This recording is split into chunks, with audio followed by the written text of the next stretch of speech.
अस्सलाम वालेकुम किसान वीरो। ਜਿਹੜੀ ਕਪਾਹ ਇਸ ਟਾਈਮ 45-50 ਦਿਨ ਦੀ ਆ, ਜਿਹਨੇ ਇਸ ਟਾਈਮ ਫਲ ਚੱਕ ਲਿਆ ਵਾ, ਫੁੱਲ ਬਣਦੇ ਆ ਉਹਦੇ ਤੇ ਡਸਕੀ ਬਾਗ ਦਾ ਬਹੁਤ ਜ਼ਿਆਦਾ ਹਮਲਾ ਵਾ। ਡਸਕੀ ਬਾਗ ਇਹਦੇ 'ਚ ਕੀ ਕਰਦੀ ਆ, ਇੱਕ ਤੇ ਇਹਦੇ ਉੱਪਰ ਕੋਂਪਲਾਂ ਦੇ ਵਿੱਚ ਹੁੰਦੀ ਆ, ਇਹਦੀ बढ़ोतरी ਨੂੰ ਮੁਤਾਸਰ ਕਰਦੀ ਆ। ਦੂਸਰੀ ਜਿਹਨਾਂ ਫੁੱਲਾਂ ਦੇ ਵਿੱਚ ਹੁੰਦੀ ਆ, ਉਹਨਾਂ ਫੁੱਲਾਂ ਦਾ ਰਸ ਚੂਸ ਲੈਂਦੀ ਆ। ਰਸ ਚੂਸਣ ਤੋਂ ਬਾਅਦ ਉਹ ਫੁੱਲ ਜਿਹੜੇ ਡਿੱਗ ਜਾਂਦੇ ਆ। ਇਹਦੇ ਨਾਲ ਤੁਹਾਡੀ ਪੈਦਾਵਾਰ ਜਿਹੜੀ ਆ 40-50% ਤੱਕ ਜਿਹੜੀ ਮੁਤਾਸਰ ਹੋ ਸਕਦੀ ਆ। ਇਸ ਵਾਸਤੇ ਇਹਦਾ ਹੱਲ ਲਾਜ਼ਮੀ ਆ। ਅਗਰ ਕੋਈ ਤੁਹਾਡਾ ਫੁੱਲ ਜਿਹੜਾ ਉਹਦੇ ਚੋਂ ਟਿੰਡਾ ਗਾਂ ਬਣ ਵੀ ਜਾਂਦਾ ਤੇ ਟਿੰਡਾ ਜਿਹੜਾ ਉਹ ਖਿਲਦਾ ਨਿਗਾ ਸਹੀ ਤਰ੍ਹਾਂ, ਉਹ ਇਸ ਤਰ੍ਹਾਂ ਦਾ ਕਰਕੇ ਖਿਲੂਗਾ ਔਰ ਉਹਦੀ ਚਨਾਈ ਵੀ ਜਿਹੜੀ ਮੁਸ਼ਕਿਲ ਹੋ ਜਾਂਦੀ ਆ ਔਰ ਫੁੱਟੀ ਦਾ ਵਜ਼ਨ ਵੀ ਘਟ ਜਾਂਦਾ ਤੇ ਕੁਆਲਿਟੀ ਵੀ ਘਟ ਜਾਂਦੀ ਆ। ਇਸ ਵਾਸਤੇ ਇਹਦਾ ਤਦਾਰਕ ਲਾਜ਼ਮੀ ਆ। ਇਹਦੇ ਵਾਸਤੇ ਤੁਸੀਂ ਕੀ ਕਰਨਾ, ਮਾਰਕੀਟ ਦੇ ਵਿੱਚ ਲੋਕ ਬਾਈਫੈਂਥਰੀਨ ਵੀ ਕਰੀ ਜਾਂਦੇ ਆ, ਫੈਪਰੋਨਿਲ ਦੇ ਨਾਲ ਕਲੋਥਰਡੇ ਨੂੰ ਲਾ ਕੇ ਵੀ ਕਰੀ ਜਾਂਦੇ ਆ।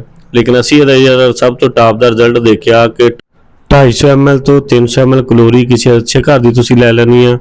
ਉਹਦੇ ਨਾਲ 200 ml ਕਲੋਥਰਡੇਨ ਤੁਸੀਂ ਸ਼ਾਮਿਲ ਕਰ ਲੈਣੀ ਆ। ਲੇਕਿਨ ਪਾਣੀ ਤੁਸੀਂ ਜ਼ਿਆਦਾ ਲਾਉਣਾ ਵਾ, ਕਮ ਸੇ ਕਮ 120 ਲੀਟਰ ਪਾਣੀ ਲਾਉਣਾ। ਤੁਸੀਂ 6 ਟੈਂਕੀਆਂ ਬਣਾ ਲੈਣੀਆਂ। ਸ਼ਾਮ ਨੂੰ ਠੰਡੇ ਟਾਈਮ ਤੁਸੀਂ ਸਪਰੇਅ ਕਰਦੀ ਆ ਤੇ ਇਨਸ਼ਾਅੱਲਾ ਤੁਹਾਡਾ ਜਿਹੜਾ ਰਿਜ਼ਲਟ ਆ 90+% ਆਊਗਾ ਤੇ ਡਸਕੀ ਬਾਗ ਖਤਮ ਹੋ ਜਾਏਗੀ। ਉਹ ਤੁਹਾਡੇ ਜਿਹੜੇ ਪੌਦੇ ਜਲਦੀ ਸਪੀਡ ਦੇ ਨਾਲ ਜਿਹੜੇ ਆ ਉਹ ਟਿੰਡਾ ਬਣਾਉਣ ਲੱਗ ਪੈਣਗੇ। ਉਹ ਤੁਹਾਡਾ ਜਿਹੜਾ ਫਲ ਕਿਰਨਾ ਉਹ ਵੀ ਘਟ ਜਾਊਗਾ। ਤੇ ਅਗਰ ਵੀਡੀਓ ਚੰਗੀ ਲੱਗੀ ਹੋਵੇ ਤੇ ਇਹਨੂੰ ਦੂਸਰੇ ਕਿਸਾਨ ਭਾਈਆਂ ਦੇ ਨਾਲ ਸ਼ੇਅਰ ਕਰਿਓ।